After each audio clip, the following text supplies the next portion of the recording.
Hello student, केएसएन chemistry classes में आपका स्वागत है। आज हम एल्डिहाइड के कीटोन के टॉपिक में हम क्लीमेंसन अपचयन को यानी क्लीमेंसन रिडक्शन को बताएंगे, जो कि वेरी मोस्ट इम्पॉर्टेंट है। तो चलिए शुरू करते हैं। देखिए, आपके सामने दो रिएक्शंस हैं, ठीक है। एक रिएक्शन आपके सामने एल्डिहाइड की है और दूसरी है एसीटोन की, ठीक है। दोनों रिएक्शन में हम क्या कराएंगे, अपचयन कराएंगे और प्रेजेंस में हम जिंक अमलगम हाइड्रोजन क्लोराइड को लेंगे।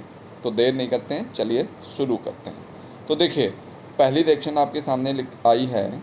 ये देखिए, पहली रिएक्शन एसिटल्डिहाइड। एसिटल्डिहाइड का क्या सूत्र है? CH3CHO। CH3CHO ये क्या है? एसिटल्डिहाइड का फार्मूला है। और अपचयन हमेशा याद रखिएगा हाइड्रोजन के द्वारा कराया जाता है। अपचयन किसके द्वारा कराया जाता है? हाइड्रोजन के द्वारा कराया जाता है।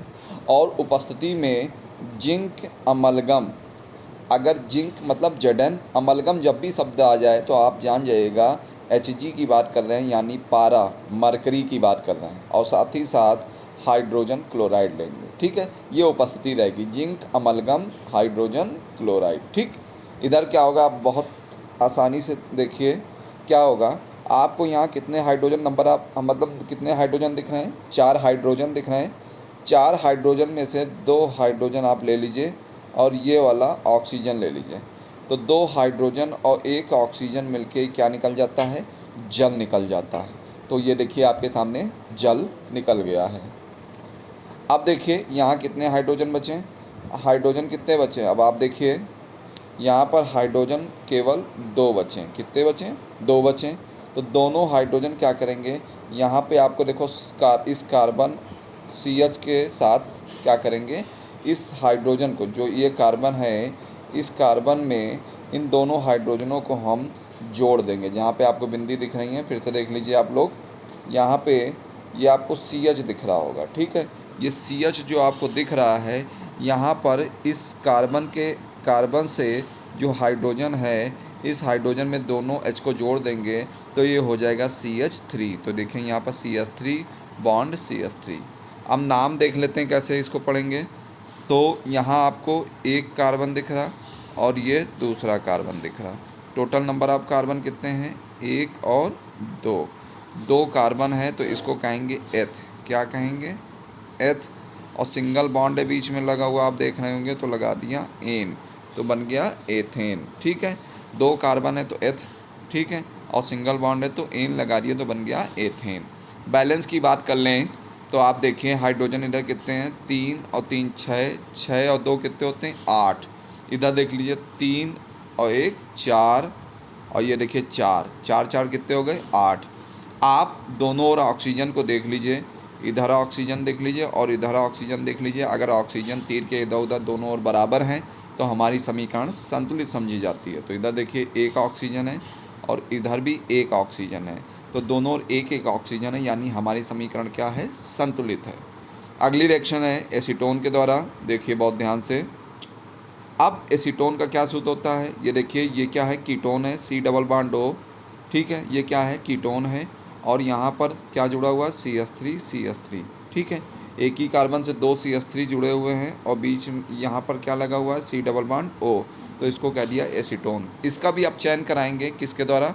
जिंक अमलगम और HCl। अमलगम शब्द जहाँ आए यानी Hg, यानी बात कर रहे हैं ये मरकरी। मरकरी मतलब पारा, ठीक है। आपने पारा देखा होगा, जब थर्मामीटर होता है उसमें पारा होता है, ठीक है। पारा एक ऐसा धातु है जो द्रव अवस्था में भी है और ठोस में भी है।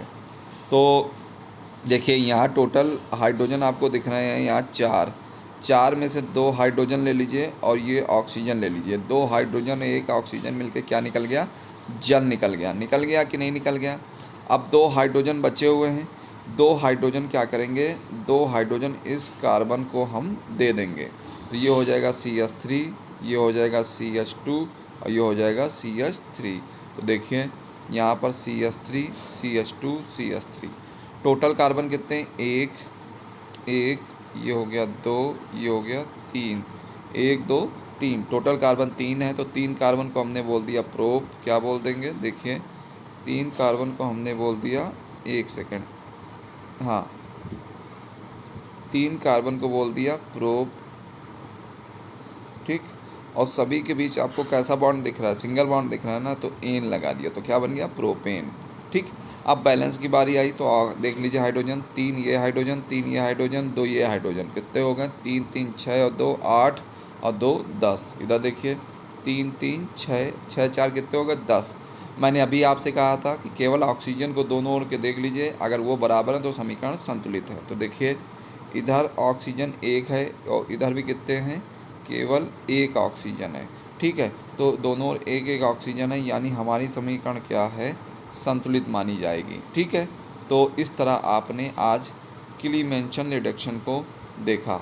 अभी हिंदी कैसे बनाएंगे देख लीजिए। आपने क्या लिया, आपने लिया एस्टल्डिहाइड व एसीटोन लिया। एस्टल्डिहाइड व एसीटोन का क्या कराया, अपचयन कराया। अपचयन हमेशा किसके द्वारा होता है, अपचयन हमेशा याद रखिएगा, ये जो ब्रैकेट में आपको खाली एच लिखा हुआ दिख रहा है, ये नवजात हाइड्रोजन और क्या है, परमाणु है। जब भी खाली एच लिखा होगा तो ये परमाणु है, और अगर H2 लिख दें तो ये क्या हो जाएगा, अणु हो जाएगा, ठीक है। तो अब चयन कराने पर किसके साथ कराएंगे, जिंक अमलगम, किसके साथ कराएंगे, जिंक अमलगम, Zn अमलगम, अभी मैंने बताया Hg, और हाइड्रोजन क्लोराइड की उपस्थिति में क्या बनेगा, एथेन और प्रोपेन व जल प्राप्त होगा। तो यहाँ पर देखिए, यहाँ क्या है आपको दिख रहा होगा, एथेन दिख रहा है, और क्या दिख रहा है आपको, ये प्रोपेन दिख रहा है। तो इस प्रकार आज आपने क्लीमेंसन रिडक्शन यानी क्लीमेंसन अपचयन को पढ़ा। आज के लिए केवल इतना ही काफ़ी है। अगली लेक्चर में मिलते हैं। अगली रासायनिक गुण जो भी है वो आपको हम कैनिजारो अपक्रिया के बारे में बताएंगे। तो जय हिंद, जय